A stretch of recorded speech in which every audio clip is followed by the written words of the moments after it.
Hi, I'm Hetal reporting live from the HRDF Conference 2016, and together with me is Rajiv Jayaraman, founder CEO of KNOLSKAPE. How are you doing, Rajiv? Brilliant. I enjoy being here. Thanks for the opportunity. You're most welcome, and quite honestly, Rajiv is probably one of the best speakers that I've witnessed in the event. Not only engaging, but full of really, really high impact content. So thank you so much for that. Thanks. Very refreshing. Thanks. Great. So Rajiv spoke about gamification in the world of work. So Rajiv, I know a lot of consultants out there, probably a lot of people throwing around the word and claiming that they can do it as well. Yeah. In your definition, what really is gamification in the space of L&D? Sure. So I'm going to borrow what Kevin Werbach from Wharton said about gamification. It's the use of game elements in a non-game context. Now, what are game elements? Points, badges, leaderboard, storylines, level up. So these are game concepts that make it very engaging and refreshing. So if we can use that in a learning context, it produces that much more engagement. Right. I do tend to believe that, but I think I'm probably a cynic, and I'm going to tell you why later on. Yeah. What are the metrics that you use to assess if a company is ready, not ready, willing, not willing to have gamification implemented? Yeah.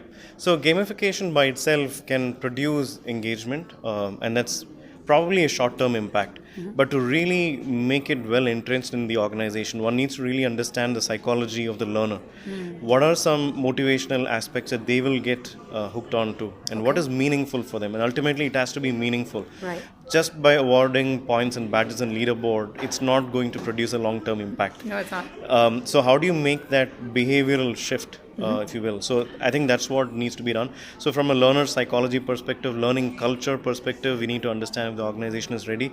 Gamification can be enabled by technology or not. We need to understand, are they ready for that? And ultimately, it's about great design. So these three elements have to come together for an organization to reap full benefits of gamification. Right. Super interesting. What part of the culture would you say gives you the most incredible indicator as to whether or not they're going to buy or not? So which part of the culture specifically? Yeah. So how serious is an organization to produce behavioral change? So that's the number one question that we ask. Because there are a lot of companies that want to just do a check mark on, okay, I've done this training. Right. But there are companies that say, okay, I've done this training and I'm now tracking the results on a daily basis or monthly basis, and I'm measuring business impact. Okay. We know then these companies are serious about learning. Right. And those are companies that typically would look at something like this favorably. Well said, well said. What is the sales pitch that always works with companies that get you in the door? Yeah, so my own opinion is selling anything I think is bad.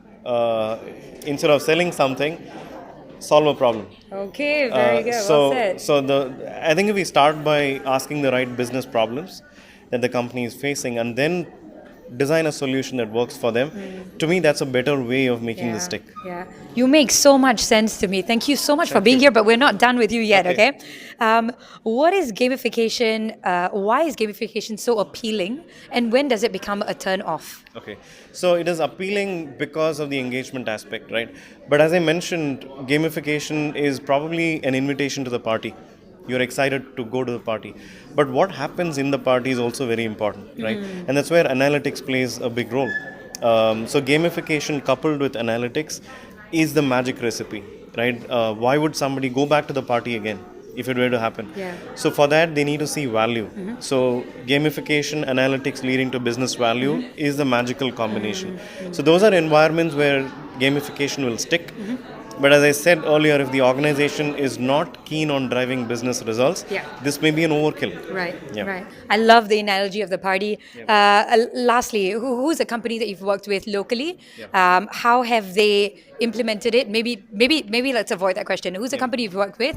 How have you measured engagement, adoption, and ultimately impact? Yeah. So we work with a lot of telecom companies here in Malaysia. Are you allowed to say any names? Yeah, I think so.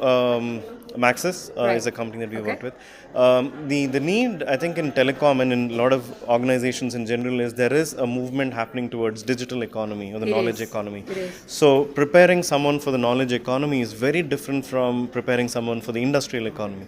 And I referred to that in the speech as well. Yeah. So how do you provide a rapid feedback system in an ever-changing environment? So I think what leaders need today and managers need today is this facilitated practice and exposure to a lot of environments that they have not witnessed before. And that's the nature of the industry today, right? Because you're witnessing new technologies, It is. rapid shifts. Yeah. So how do you prepare someone to be future ready? Right. And that's what we focused on Very in some good. of these companies. Well done. Thank you so much. Again, Rajiv here with us talking about gamification. Definitely somebody that you should tune into. Thank you so much, Rajiv.